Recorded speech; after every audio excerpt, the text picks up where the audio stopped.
following show contains adult content. It's not our intent to offend anyone, but we want to inform you that if you are a child under the age of 18 or get offended easily, this next show may not be for you. The content, opinions, and subject matter of these shows are solely the choice of your show hosts and their guests, and not those of the Entertainment Network or any affiliated stations. Any comments or inquiries should be directed to those show hosts. Thank you for listening.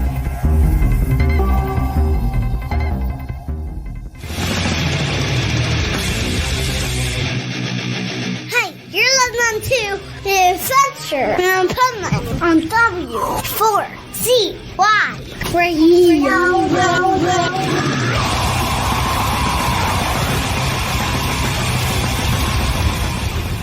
Wake up, America! It's time for the Adventures of Pipeman on W4CY.com, West Palm Beach's #1 internet radio station. Here's your host, the Pipeman. Yo! I am back from the UK and Orlando and Milwaukee and Daytona and everything on the Pipeman Radio Tour. And here I am, the wandering Jew that is back in Florida. I'm not wandering right now, but I have a very special guest for a show today. And I am so excited because I think it was like 18 years ago was the last time he was on this show. And that's why I'm wearing the sunglasses, too, because then he can't tell that I'm 18 years older. But let's welcome to the show my friend and an amazing person and human being, Dave Aronberg. How are you? Hi, man. It's great to be back with you, brother. Thank you for having me.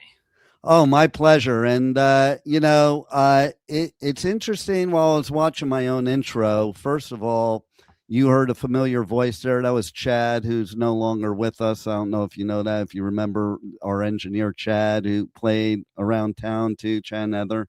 He's no longer with us. And then my grandson's in that too. But then I saw the guitar part. I'm wondering if that was Dave when he was on my show last time, because he played guitar on the show when you were actually running for election. Right. Then. That was now. Go. Yeah. Now you've been elected multiple times, and now you're back in our Palm Beach County, I would say, private sector, and doing great things. And thank you. It's been a wild ride. So first, let's start there. Tell the listeners a little bit about your wild ride from 18 years ago being on my show to now. And everything that you've accomplished, because you've accomplished some great things. It's amazing. Well, thank you. And I'm sorry we lost Chad. I hope that his family is doing okay. I didn't know that. Yeah. Thank you for letting me know. I started in this business 2002 when I ran for the first time for the state Senate and got elected at the age of 31. I was the youngest state senator. And I was on your show trying to promote my candidacy. We played Coldplay. I think we played La Vida. What's the song? La Vida La Loca. No, not that. It's always a Coldplay song. It's. I know. I'm trying to think of what it was. Gosh, I'm gonna get it.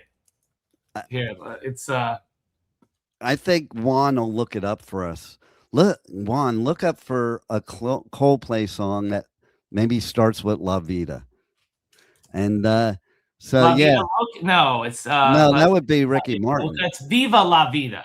There it is. Viva La Vida. Yeah, that's a great song. That's what we played. And I remember well. So I was elected to the state Senate. I was there for 8 years, 3 terms. The first term was 2 years. Then I did 2 4-year terms after that, but left with 2 years remaining to run for Attorney General. And I lost in a primary. It's being in 6 or 7 elections. I think 7 elections. That's the one I lost.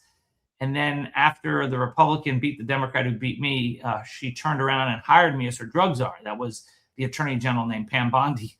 And so I was the drug czar for the state of Florida, where I went for the Attorney General's office, where I went after the opioid epidemic. And then from there, I ran for state attorney in Palm Beach County. I became the state attorney and was there for 12 years going after the problems at drug rehabs and sober homes. And so I kept my focus on the opioid epidemic. And then after 12 years, in January of 2025, I decided to go into the private sector. I got married. I'm going to have a child late October. I moved to the suburbs. And so in Palm Beach Gardens. So life is very different than when we first met. That's right. That's right. And now I just literally in September moved my studios from Wellington over to Palm Beach Gardens because I've lived over this side for a while now when all my kids, like the diaspora, just left the house and just split everywhere. Then I came over to this side. I like this side better. It's a little more sane over here than Wellington was. Wellington's a great place. Yeah, but it is. Yes, but I do love gardens, and my wife likes it, most importantly, and the dogs really like it. Happy wife, happy life. That's right. You got that right. Oh my God. And I am so glad. Well, I want to start there that you're a champion for opioids because that's a big peeve of mine. And I don't know if you agree with me or not, but I have said that I feel the whole problem with drugs in our country got so much worse once Nancy Reagan declared the war on drugs. I just feel like I was in high school in that time, and that's when they invented crack and meth, and then you started going to opiates. And I think all these really killer drugs have been going on since that time, and it's worse than ever now, unfortunately. Well, I was focused on trying to stop the proliferation of all these pill mills, these places that were relatively unregulated, where people got high under the auspices of a so-called doctor's care, but that was ridiculous. And it wasn't. It was just it was drug dealers wearing white coats, and people would use, abuse, and die. And they would come down on the Oxycontin Express down here from West Virginia and all parts of the country, and it was just awful. It was a tough time as the government turned the other way, but we were able to shut it down. And then as state attorney, I focused on the rehabs that were engaged in corruption, fraud, and abuse. And we worked to shut them down and to chase the bad sober home owners out of our community so that we will once again have the best, most ethical drug treatment industry anywhere right here in Palm Beach County. Yeah. And you have definitely done a lot of cleaning up. As somebody that's been in the South Florida area a long time, yeah, I remember all those pill mills and all the stuff that was going on, and I don't hear as much about it anymore here in South Florida. That's why, because of the work we did. Yeah, exactly. And, that's it. I mean, that's why, because we were able to focus on this, and we're the only county in the country that did. And so it really turned out to be the most worthwhile thing I think I've done as a state attorney, because it had a direct impact on saving lives. And I just wish that other communities around the country would follow our lead. I even wrote a book about it. It's right here behind me here, called Fighting the Florida Shuffle.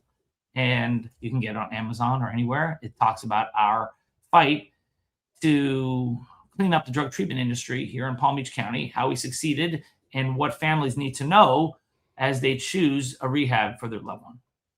Absolutely, because there are other parts of the country that I know firsthand from people I know that have OD'd, and that they need the same kind of help you gave us here in Palm Beach County, for sure. Thank you, brother. So, what are you doing now? What's the current thing that you are cleaning up in our area? Well, I am the managing partner of Dave Aronberg Law. This is a boutique litigation firm. We do criminal and civil work. We represent some drug treatment centers who want to stay on the right side of the law, but we do civil and criminal work. I have 4 attorneys, and we even have an immigration practice from one of our attorneys. So, we're rocking and rolling, and I still do TV and streaming. And so it keeps me busy. Plus, about to have my first child later this year. So got a lot going on. Mazel tov. Thank you.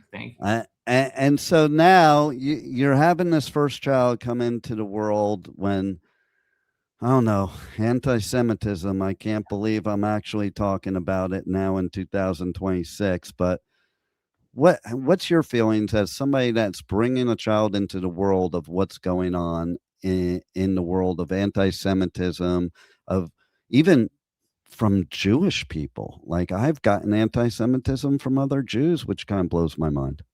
It's awful. I mean, see what's happening. And there's a congressional race in New York where you have one of the they're both Jewish in a very Jewish district, and you have one who sides with the anti-Semites, and you have the other, Dan Goldman, who is the incumbent, who has been harassed and attacked because of his support for Israel and the Israeli people. And it looks like the person who's in bed with open anti-Semites, his opponent's going to win in a largely Jewish district. So there's a rift here. You see that American Jews aren't all supportive of Israel, and some of them even support the people on the far left who are openly anti-Semitic. They haven't gotten the memo that you may not be in their crosshairs yet, but you will be. Anti-Zionism is anti-Semitism, and if you're thinking that you're going to be safe because you denounce your religion or you denounce your homeland, that's not it. You're going to be treated just like everyone else, and it's just, and it never stops with the Jews. They start with the Jews, but it never stops with the Jews. It's about Western civilization, and this is the type of thing that threatens to destroy the Democratic Party, and the Democratic Party needs to get a hold of it. There are a lot of anti-Semites on the far right. I'm not going to leave that out on the Republican side, but the Democratic Party has a real issue with this very aggressive, very passionate far left that is promoting a vision of the world where Israel doesn't exist.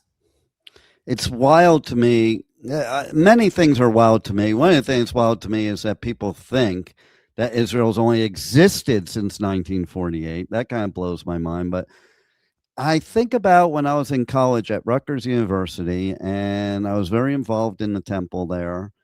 And somebody came up to me, and at that point in my time, I was in the financial business. So I did tend to be towards Republican because of the type of business I was in. And he comes up to me and he goes, "How can you be a Republican? You're Jewish." And now I think of how we are here in 2026, and it's like, I think almost people are saying, "How can you be a Democrat? You're Jewish." And it's weird to me. Right? I'm a Democrat, and you can be, yes. We'll see which way the direction of the party goes. I mean, you have people in the party who are really strong on Israel, on protecting the Jewish people, and the party is still hanging on with those individuals. But will they get displaced by the Manamis of the world who openly call Jewish donors to political campaigns monsters? I mean, is that the vision of the Democratic Party? I don't think so. When they talk about AIPAC, it's so hypocritical. There are so many PACs out there that represent interests that you may or may not agree with. But when you focus on one, that sort of sounds anti-Semitic to me. And that's the one you're focusing on. Americans who believe in a strong American relationship with Israel. That's the one you're going to focus on as the one evil of the monsters. That's it? Right.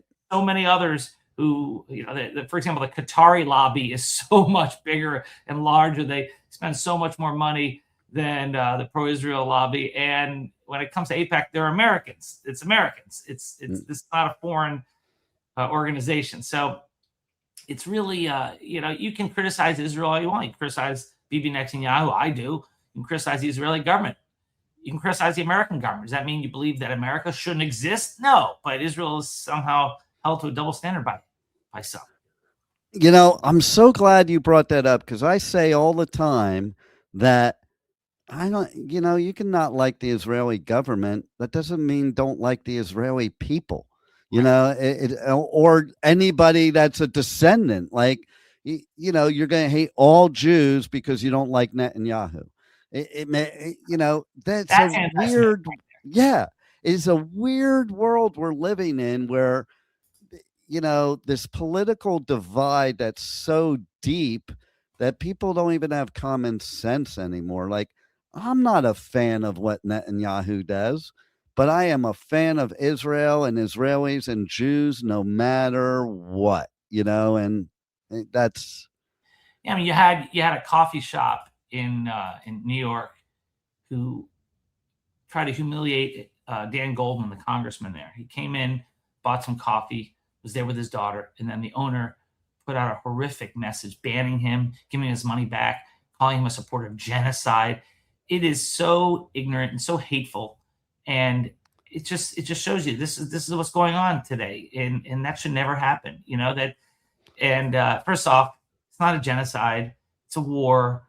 And there was a genocide attempted genocide on October 7th when Hamas attempted to kill all Jews. But you can criticize the Israeli government and the response in Gaza. You can do that. That's not anti-Semitic. But when you throw around words you don't know the meaning of, and you try to exclude Jews as a reason for it, or here's trying to exclude Dan Goldman from the coffee shop because he is Jewish and he has expressed support for Israel, that's enough to kick him out of the coffee shop. No, that to me is a violation of civil rights laws. And it shows you if this is the way our country is going, then it's a dangerous direction. Instead of talking to each other, you're essentially just demonizing other people. You're hating other people automatically. That's not who we are as Americans. And I hope that the federal government does investigate this coffee shop owner. Oh, no doubt about it. And it's just like maybe people should experience things before talking about them, because I find that a lot of times these people, I go around and I go do touring of music festivals all over the world to do media coverage, and I see a lot of these uncomfortable moments of chants and stuff like that. And I'll talk to some of these people, and they don't even know where Palestine is. No, they have no idea. Okay. They don't even know anything. And they don't realize the people that are the biggest supporters are the ones that would be free to speak their mind, do whatever they want in Israel. But if they did in Palestine, or they did with the regime of Iran, or anybody Hamas, or anybody Hezbollah, they would be tortured and killed and raped and everything else. Well, they don't even know. I mean, there's no Palestine as people describe it. Yeah, there's Gaza and there's the West Bank, and Gaza was occupied by Israel for years. It was after a war, and Israel was attacked, and Israel was able to secure the territory, and then Israel voluntarily pulled out, gave the Palestinians its own state. You have it. This is yours. And instead, they elected Hamas and turned it into a terrorist state with tunnels and all the money that was given to them to rebuild this place. Instead of building it like Dubai, instead they built it like a terrorist haven where they have tunnels and missiles, and use it to kill more Jews on October 7th than ever been killed before since the Holocaust. And yes, and that's what started the war. And Israel, remember, had pulled out. That's what they got for pulling out. So it's tough to say, all right, Israel, keep pulling out of these territories, and I'm sure you'll get a promise of missiles. I mean, I would hope that there could be a peace deal, and we have a two-state solution. And it's not so easy, because you have to find a partner to do peace with. It's not going to be Hamas. Hamas, by their definition, wants the destruction of Israel and the murder of every Jew. So it won't be Hamas. It could be the Palestinian Authority. Well, they're not Hamas, but they have their own issues with corruption, and they're run by Abu Mazen, who's in his 90s, and they still pay the families of terrorists who kill Jews in Israel, and so it's not ideal. I think that it would be nice to have a new generation of Palestinians who can make peace with Israel, and then we can have a two-state solution. But when you say Palestine, you have to define where is that? Right. For some people, it's from the river to the sea, which means there's no Israel. It's just all Palestine. And you have this one Jewish state that's the size of New Jersey, where half the Jews in the entire world live, that was born after the Holocaust as a safe refuge for Jews who have been slaughtered wholesale in a real genocide. And it is the original Jewish homeland. And, for people who think that Jews just got to Israel in 1948, I ask you, you celebrate Christmas, right? I mean, Christmas every year is the birth of a Jewish boy in Bethlehem thousands of years ago. Right. So you can't tell me that Jews just got to Israel in 1948. Exactly. And thing is, so interesting story. My youngest daughter, Rachel, who she just went through right before October 7th, she did birthright, like that summer, right before. And she was very much a very far left woke person before going to Israel. She went to Israel. She experienced all these things, met all these people. October 7th happened. People she knows became hostages. People that she knows were, at that music festival. Her kibbutz was bombed and everything else. And then she went back to school up in Tallahassee, and not in Tallahassee, up in Pensacola. And all of her friends, all of them, were violently protesting against Jews, which in turn were against her. And she was actually literally scared to go to school until she aligned herself with the Chabad at the school, who kind of protected her, and by us banding together. But it was a really scary experience. And if I'm going to take one thing out of October 7th, is that's where she found her Jewish identity. And I wish a lot more Jews would too. Instead, they're turning against their own people, their own land. I remember being in Hebrew school. Listen, you were taught it's not just a religion, it's a land and a people, and it's a very different thing. And like, people don't understand, okay, you do a 23andMe or Ancestry, you have DNA of being a Jew. There's no DNA of a lot of the other stuff. And it's almost like people just want to jump on the bandwagon. But like, I sit there and scratch my head, what world do we live in that liberals support terrorists? It's really amazing when you see people who support human rights and civil rights and gay rights, LGBTQ. The largest gay rights parade outside of the West is in Tel Aviv. Right. So other than New York, it's Tel Aviv. And yet, if you tried to march in any of those countries that they now revere, the far left, they'd get thrown off a building, shot, and then thrown off the building. So it's really amazing how you have this coalition of the far left with these radical jihadists, like the most culturally conservative, anti-woman, anti-gay jihadists. It is something that I would never have expected. But right. When you think about it, they have a worldview. They share the worldview that Israel is somehow the cause of all evil, where Israel is a colonizer, which, of course, Jews have been in Israel before Islam was a religion. I mean, thousands of years. And you have Israel being called an apartheid state, even though you have 2 million Arabs who live in Israel, have equal rights. They have voting representation, whereas there are no Jews living in Arab countries, very few in Iran, and they don't have equal rights. They don't have the right to vote. In fact, their own Arab citizens don't have the right to vote. Arab citizens have more rights to vote in Israel than they do in Arab countries. Yeah. and so you have all this, and supposedly, and actually most of Israel is non-white. So supposedly this non-white colonizing apartheid state, and none of this stuff is true. So all this stuff is based on ignorance. I mean, it's based on total ignorance. And I just wish that people would do a little more research instead of relying on a 20-second TikTok video. Well, you're so right, because you brought up something earlier that I talk about, and, it's basically, there's so many more of the other side and so much more money being put into social media to promote the propaganda against the Jews. And that's what people like. It blows my mind nowadays that nobody substantiates anything. They just read a headline and they take the ball and run with it. Where's the money coming from? It's coming from China, which owns TikTok. It's coming from Qatar, that spreads a lot of this misinformation. It's not organic. This is an international. It's a funding different disinformation campaign, and it's been successful. Yeah. So just it's too bad, but it's something that now we're alerted to it. This has been going on under our noses for years. We've been asleep at the wheel, but no longer. And we're going to have to deal with the consequences. You have an entire generation of young people. A lot of them have been radicalized, and just going to have to fight misinformation with facts. Yeah. It's so simple too. Facts. Like, it just blows my mind. Like, if you were to interview any of these people on any of these misfactual things, they swear they know what they're talking about, but they can't substantiate any of it. And it's almost like they don't have to. We have somebody right now that tells people stuff, and it doesn't matter what he says, they believe him, whether it's true or not. It's weird.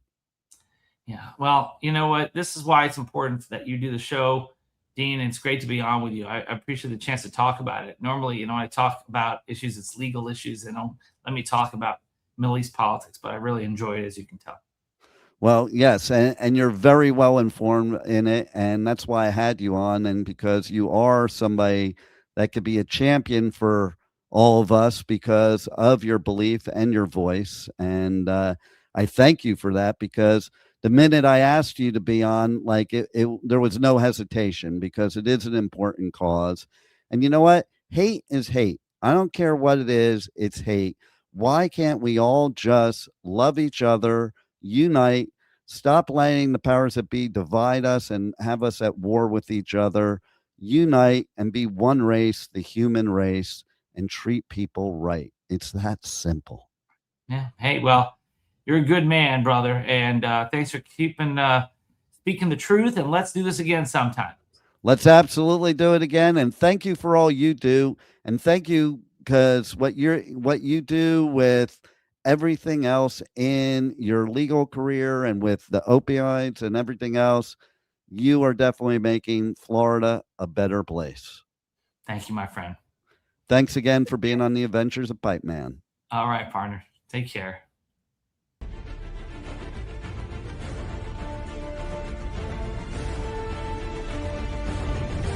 Thank you for listening to the Adventures of Pipeman on W4CY Radio.